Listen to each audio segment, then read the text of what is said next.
सबसे पहले तो मैं फिर से चेतना मंच और फ्लोरेंट पब्लिकेशन का धन्यवाद करना चाहूँगी। आज फिर से वही कहूँगी कि मंच पे नहीं आई हूँ, एक पाठशाला में आई हूँ और फिर से कुछ सीखने आई हूँ। शीर्षक का नाम है नया कंबल। चिराग आ गया बेटा, जरा मेरी बात तो सुन।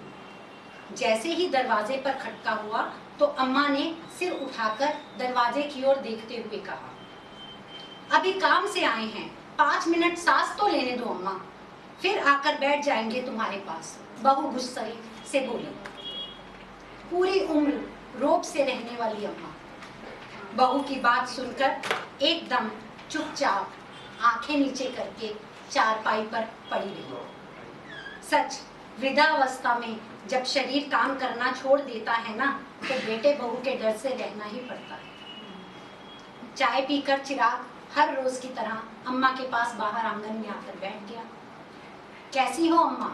चिराग ने पूछा। सारा दिन अम्मा इसी पल का तो इंतजार करती थी कि कब चिराग दफ्तर से आएगा और 5 मिनट अपनी बूढ़ी माँ के पास बैठकर उससे उसका हाल चाल पूछेगा। अम्मा ने लेटे लेटे ही जवाब दिया, बेटा दिसंबर का माह है, ठंड बढ़ती जा रही है। पिछले साल भी कहा था आंगन में मुझे बहुत ठंड लगती है, यहाँ पर कोई कच्चा कमरा ही डलवा दे और नहीं तो किवाड़ लगवा दे, जिससे कि सर्दी में कुछ कम ठंड लगे। अब तो घुटने भी ठंड के मारे जवाब दे रहे हैं। चिराग ने धीमी आवाज में कहा, अम्मा तुम तो जानती हो ना आजकल काम धंधे का क्या हाल है, तुमसे कुछ छुपा हुआ है क्या? अगले साल तक जरूर यहाँ पर एक दरवाजा लगवा कर कच्चा कमरा बनवा दूंगा, बस इन सर्दियों किसी तरह गुजारा कर लो। हाँ बेटा, यह तो मैं जानती हूँ। चल, और कुछ नहीं तो कोई मोटा कंबल ही ला दे मुझको, कम से कम इस पुराने किस्से कंबल से मुझे निजात मिलेगी। सच बेटा, रात को बहुत सर्दी लगती है, अम्मा ने कहा। हाँ, मैं अभी तुम्हें अंदर से नया मोटा कंबल ला देता हूँ, कहकर चिराग उत्साहित होकर अंदर चला गया। ये क्या, नया कंबल अम्मा को देने लगे हो? नेहा ने चिराग के हाथ से कंबल खींच लिया। और इतना बढ़िया कंबल, यह मैं अम्मा को नहीं देने दूंगी। 1-2 दिन रुक जाओ, मैं कोई मोटी पुरानी चादर लाकर अम्मा को दे दूंगी। घिसे हुए कंबल के ऊपर चादर डालेगी, ठंड रुक जाएगी। जब कोई नया मेहमान आएगा तो एक साफ सुथरा नया कंबल तो घर में होना चाहिए ना। कहते हुए नेहा ने कंबल अलमारी से में वापस रख दिया। नेहा की बात पर चिराग मौन चुपचाप एक कोने में बैठ गया। यहाँ आप पुरुष की लाचारी देखिए कि पुरुष भी सिर्फ इस लड़कियों को ही एडजस्ट नहीं करना पड़ता, मेरे हिसाब से हर बार पुरुष को भी एडजस्ट करना पड़ता है। वो माँ और पत्नी के बीच में हर रोज पिसता है, क्योंकि कभी वो जोरू का गुलाम कहलाया जाता है और कभी माँ का लाडला। बाहर चारपाई पर लेटी थी अम्मा, बहू और बेटे का पूरा वार्तालाप सुन रही थी। आज अम्मा की आंखों में आंसू थे। जिस बेटे के लिए जन्म के लिए उसने ना जाने कितनी दरगाहों में चादरें डाली थी, आज उस माँ के पास सर्दी में एक कंबल नहीं था। आज अम्मा को बहू की जगह अपने बेटे पर दुख था, जिसने बहू की बात को बिना काटे चुपचाप सहन कर लिया और उसके निर्णय को मान लिया। अगली सुबह पूरा मोहल्ला अम्मा के दरवाजे पर खड़ा था।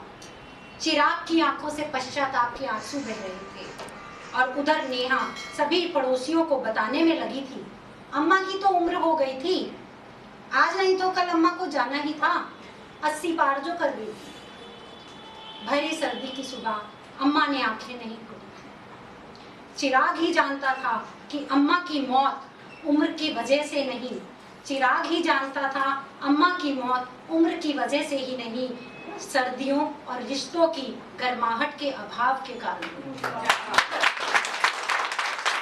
आज अम्मा को गए 4 साल हो गए हैं। आज अम्मा को गए 4 साल हो गए हैं। हर वर्ष चिराग सर्दियों में न जाने कितने कंबल गरीबों को दान करता है परंतु फिर भी उसके हृदय का पश्चाताप खत्म नहीं होता।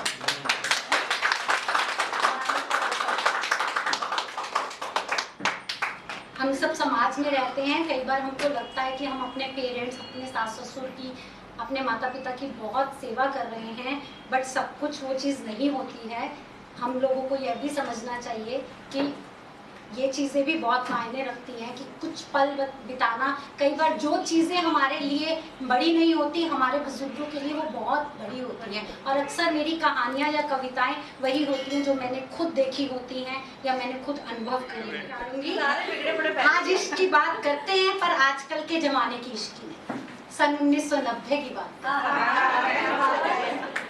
पुराने दौर का इश्क, जब ना मोबाइल फोन होते थे, एक लैंडलाइन हुआ करता था, और हाँ, उस पर माता और पिताजी हर समय बैठे रहते थे। लॉक भी लगते थे जी, लॉक भी लगते थे, कर तो सकते नहीं थे, और सुनने पर पिताजी की ही आवाज सुनाई देती थी, तो सामने वाला बेचारा डर के रख देता था। लेकिन मैं उससे भी पहले की बात करती हूँ, और खास तौर से पुरुष जरा ध्यान से सुने। आजकल के नौजवानों की तरह ना उस समय बेबाकी भी नहीं हुआ करती थी। आजकल तो साथ बैठो, एकदम ही हेलो हाय करते हैं और फोन नंबर एक्सचेंज हो जाते हैं और बातचीत शुरू हो जाती है। उस समय शुरुआत बहुत मुश्किल होती थी इश्क की, अब कुछ नहीं, आप डेली न जाने क्यों। और इश्क से पहले जो इश्क की भी, मेरी जो अगली रचना इश्क नहीं है, आप सब ये चीज महसूस करेंगे, कभी इश्क से पहले ना एक आकर्षण होता है, अट्रैक्शन। मैंने उस पर लिखा है कुछ, ये 3 साल पहले मैंने लिखी थी, कि इसके बारे में लिखूंगी कि वो समय जब था ना, तो दिल करता था पलट पलट पलट, बट वो पलटती नहीं थी, और अगर वो पलटती भी थी ना, तो मर्द भी बेशर्म से आंखें नीचे कर लेते थे। ये वो दौर, आजकल तो लड़कियां आंखें मिला लेती हैं और लड़के भी। तो ये उस दौर की कविता है कि जब एक मर्द को कौन पसंद आया उसके बारे में है। तो पुरुष अपने जज्बातों को उस समय भी आसानी से बता नहीं पाते थे। वैसे आज भी मैं जो समझती हूँ, ये इश्क की बात को छोड़ दे, अगर फैमिली में भी अक्सर मैंने देखा है कि पुरुष अपने जज्बातों को बता नहीं पाते हैं। तो एक ऐसे पुरुष की दास्तान मैं अब आपको सुनाने जा रही हूँ। शीर्षक है बस तेरे साथ चल पड़ा। एक पुरुष बोल रहा है, तेरे रास्ते पर मुझे जाना ना था, तेरे रास्ते पर मुझे जाना ना था, पर तेरे साथ की चाहत में तेरे साथ चल पड़ा। तेरे रास्ते पर मुझे जाना ना था, पर तेरे साथ की चाहत में तेरे साथ चल पड़ा। बिना सोचे बिना समझे कि कहना है क्या तुझसे, बस तेरे साथ चल पड़ा। वो चुप्पी का जमाना था, वो चुप्पी का जमाना था, तो बतियाते कैसे, बस चुपचाप तेरे साथ चल पड़ा। नजरें मिलाने का ना हुनर था, नजरें मिलाने का ना हुनर था, बस टेढ़ी नजरों से तुझे देखते जाना था, बस तेरे साथ चल। मंजिल दोनों की जुदा थी, मंजिल दोनों की जुदा थी, ना कुछ होना था ना हवाना था, बस तेरे साथ चल। कुछ पलों का ही सही, ये सड़क पे चल रही दास्तान है कि कोई साथ जा रहा है और आप उसके पीछे पीछे चले गए। कुछ पलों का ही सही, सफर बहुत सुहाना था, कुछ पलों का ही सही, सफर बहुत सुहाना था, बस तेरे साथ चल पड़ा। कुछ समय बाद लगा कि ये बर्ताव बहुत बचकाना था, बस तेरे साथ चल पड़ा। पर आज अरसे बाद लगता है, अब इस बात को बहुत साल हो गए, वो जो पुरुष थे, वो जो नौजवान थे, उनका विवाह हो गया, वो बैठे हैं और वो लिख रहे हैं। अब वो, क्योंकि ऐसा होता है ना कि आप सब मानेंगे कि कुछ कुछ यादें जो होती है ना, वो हम सबके साथ शेयर नहीं करते हैं, वो चाहे आपका जीवन साथी क्यों ना हो, है ना। बहुत कुछ ऐसे कीमती पल होते हैं हमारे जीवन में जो अनमोल होते हैं। तो ये जो उसने उस समय गलती की थी चलने की, जिसको वो गलती नहीं मानता, फिर क्यों तेरे साथ चल पड़ा। अब वो डायरी में ये चीजें लिख रहा है कई साल बाद। समय बीतता गया, पर आज भी अकेले में वो अक्सर याद आती है, जिसके पीछे बिना नाम पता जाने बस उसके पीछे चल पड़ा। कुछ अजीब कशिश थी उसमें जो खिंचता चला गया। इस बात को वर्षों बीत गए, पर अकेले में तुम अक्सर आ जाती हो। आज मैं शुक्रगुजार हूँ कि तेरे साथ चल पड़ा। तू मेरी स्मृतियों का वो अनछुआ, तू मेरी स्मृतियों का वो अनछुआ अनकहा एहसास है जिसे अकेले में महसूस करना मुझे बहुत अच्छा लगता है। अक्सर कई सवाल आते हैं मन में जिन्हें किसी से पूछ नहीं सकता। आज मन ही मन तुझसे पूछता हूँ, क्या तुमने भी मुझे देखा था, क्यों तेरे साथ चल पड़ा? क्या तू भी मुझको सोचती होगी जैसा मैं तुझको सोचता हूँ? क्या तू भी मुझको सोचती होगी जैसा मैं तुझको सोचता हूँ? क्या अक्सर मेरा अक्स भी तेरे नजरों के सामने तैरता होगा? क्या तू मुझको पहचान देगी? क्या तू मुझको पहचान जाएगी या चल देगी जुल्फ झटक कर? मैं तो आज भी शुक्रगुजार हूँ उस रब का कि तेरे साथ चल पड़ा। अंत में मैं यही कहना चाहूंगी, एक छोटा सा, चाहे इसको आप रिकॉर्डिंग में मत डालना, अभी हम सब लोग बात कर रहे हैं कि वुमेन पावर। मेरे साथ कुछ पिछले दिनों घटना हुई, दैट्स वाई कि मैं जेंट्स को बहुत ऑब्जर्व करती हूँ। मैं मेट्रो में सफ़र कर रही थी और अचानक एक्सकलेटर खराब हुआ, तो मैं इसलिए आप लोगों को बता रही हूँ क्योंकि हम लोग समाज का एक बहुत बड़ा हिस्सा है और हमारे से ही आगे लेखक, कवि या वैसे भी ह्यूमन बीइंग के कारण हम लोगों की बात आगे तक पहुँचती है।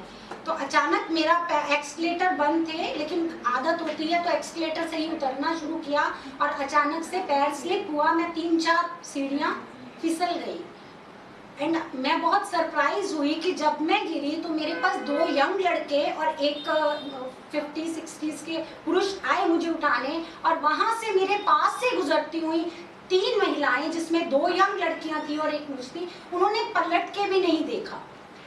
तो मैं ये कह रही हूँ कि हम सब कहते हैं कि स्त्री ऐसा नहीं है, और वो पुरुष के एक वो होता है कि they are not able to give me their hand ना, कि भी पुरुष है वो मेरे को हाथ देकर नहीं उठा सकते, बट स्टिल जब तक मैं अपने आप, और मैं भी किसी पर पुरुष को अपना हाथ नहीं पकड़ा सकती कि मैं गिरी हूँ। और मैं हैरान थी उस समय कि वो औरतें थे, उन्हें भी सेम सिचुएशन में मुझको गिरते देखा और जेंट्स ने भी देखा, बट जेंट्स आए सामने और वो उन्होंने ऑफर हाथ नहीं किया, बट स्टिल जब तक मैं खड़ी हुई मुझे पानी ऑफर करके कि मैम आप ठीक हो। तो ये सब चीजें हमको और भी आगे करना पड़ेगा कि हर बार पुरुष गलत नहीं होते हैं, कई बार हम औरतें होकर भी बहुत सारी समाज में गलतियां करते हैं।